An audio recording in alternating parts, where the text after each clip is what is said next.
Hello, everybody.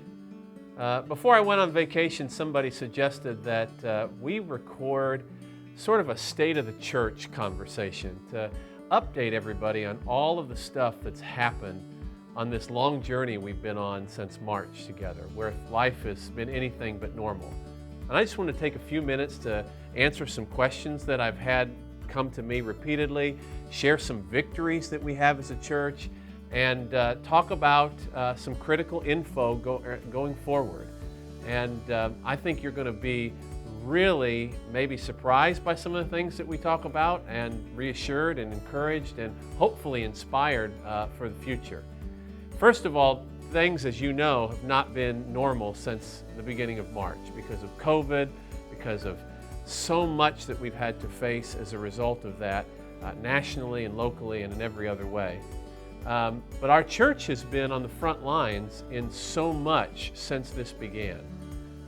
We participated with other churches and civic groups in the city for Operation Stock the Shelves, number 1 and 2, where we were a part of restocking food pantries that had been quickly depleted, including our own. We did that twice, and you were a big part of serving in that.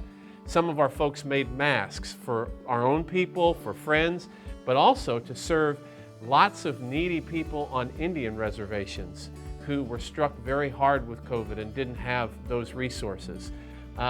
In our food pantry alone, we've served well over 100 families that we accounted for quickly, but there have been many others that in the coming and going we haven't had a chance to. That has been a huge uptick in people that we've been able to serve. Also paying bills for many of the folks in our church who've struggled through things. Our Spanish service got together and did a large food distribution just a couple of weeks ago, and we're very active in that. We've really tried hard to meet the needs of hurting people in this time. We've tried to minister to people who were pretty taxed because of all that's going on. As you know, we called for folks to make cards to distribute to the frontline workers at both of our hospitals in town. And partnering with other churches, we rose to the occasion. We gave enough cards and cookies for over 1,200 staff members. And Parkgate itself, though we partnered with a lot of churches, you distributed half of those cards. You were a part of that, the cards that you made. And I've heard so many good things about how those healthcare workers were blessed. We have distributed encouragement signs to every one of our members who works at a school, talking about how we're praying for them and supporting them.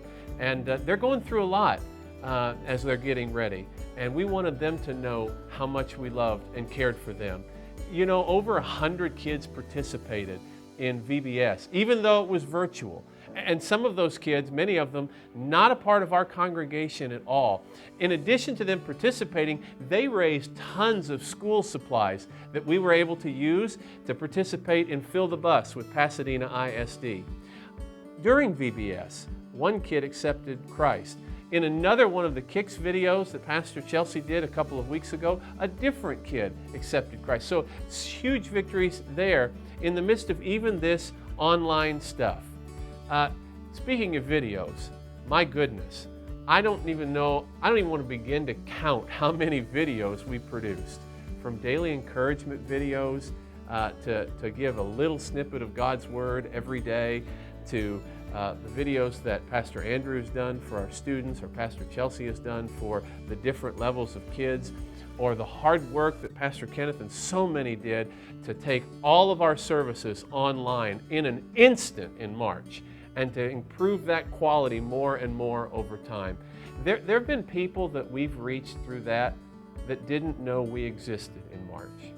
And as hard as the lockdown has been, and as much as we've hated to be distant and not to have normal, that part has been a huge blessing.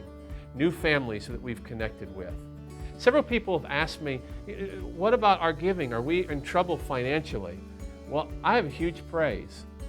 When July ended, we expected to have brought in $337,000. That's what we budgeted for. What we actually brought in was $334,400.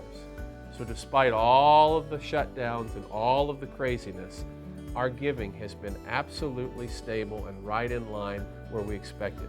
And because of that, because of the strong giving that you've been a part of, we've been able to do a lot to help people in our church, in our community, and beyond. Ministry has not stopped, not even a little bit. But there have been struggles that we have to acknowledge. Some of them you know. We've had a number of our people that have been struck down with COVID, and some cases have been almost, there haven't been anything going on at all. But then some, like Pastor Kenneth, were very sick for some time. We know of at least 20 cases that our church has experienced since March, most of them coming really since May. We know some have lost their jobs and been laid off, and some have had their jobs scaled back. That's been tough. That's been a stressor for many people. We know our students lost their IYC trip. We know mission trips like Budapest went away and weren't able to happen, and many other things have just been affected by this. There's just been a lot of loss. We know that people have felt disconnected. Even though they felt like they needed to stay home for health reasons, and obviously they had real legitimate concerns, that doesn't mean they don't want to be amongst people, whether that be in worship on Sunday morning or with their community group or just with family, friends, and their normal routine. So that disconnection has been a reality that many people have had to deal with. You know, we've had to deal with learning curves. Trying to learn the technology to live stream and to do that well, it's not been easy, especially when some of the best stuff is on back order still, that we don't have, even though we've ordered it months ago. We've in many ways felt like we've made some plans, and then the soil and the ground shifted. The ground shifts constantly in these last few months, and we've had to pivot all the time. And I appreciate particularly the way the staff has helped to make that possible, and our leadership team and our stewardship and financial management team have done all that they can, as well as the rest of you who lead community groups and other ministries have done so much to make those pivots possible, to make them as easy as they could be. But if we're honest, many of our staff and volunteers are tired. I know when I went away on vacation a couple of weeks ago, I didn't know how much I needed to be away. I've been here in my 18th year now, 22 years in pastoral ministry, and I can say without a shadow of a doubt that this has been the hardest season of ministry ever. Whether it's the learning curve and the speed of all the changes, whether it's the disconnection from people, and face-to-face kinds of contact, whether it's been the added stress of some of the racial tensions and things that we've had to deal with as a country and even locally, or the political season that we're in, really everything combined, it's been hard. And I know I'm not alone in that. I know the rest of our staff has felt that, at least to one degree or another. I know you volunteers have. I thank you for your faithfulness. I thank you for your support, your prayers, your encouragement. It means a great, great deal. It's really been the thing that has sustained us in this time. Because without your giving, without your prayers, without your support, without your encouragement, I just don't know where we'd be. And I won't belabor the point, but I know that that's not been true for every church. And I'm very thankful that it has been for ours. So thank you very much. In the future, we have many things ahead. And I just want to encourage you with a couple of those things. Last night, our Impact Ministry had 30 kids at a cookout welcoming sixth graders at Pecan Park in LaPorte. And they've been meeting every week in an outdoor way for the past several weeks. And that's only going to continue until the time when they're able to relaunch again inside in just a few weeks. September 13th is going to be a big day. That's just 4 Sundays away. Why is it going to be so big? On September 13th, we're going to launch our James series that's going to take through the bulk of the fall. We've written special curriculum for that. Our own people have produced excellent stuff. Our community groups are going to have relaunched by then. On September 13th, a big change is going to happen in the way our worship services are doing live.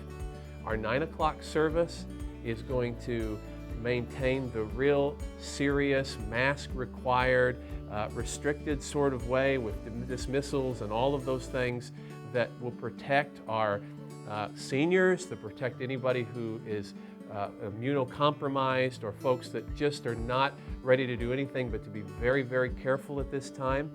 But then our 10:45 service will be a little bit more relaxed than it has been. It'll look in many ways like it did on May 31st when we first came back. Masks will not be absolutely required. There'll be a little bit more social connection and things. And children's ministry will return on September 13th. Yes, there's going to be some changes and some things that we have to do to keep the kids safe and to keep you safe. But parents, children's ministry returns on September 13th. Learning hour classes are going to return either on that day or soon thereafter. And we feel very confident about that as we move forward. There's going to be some details that are rolled out, but that's a good and positive sign that I want to encourage you on. We've also been in dialogue since the George Floyd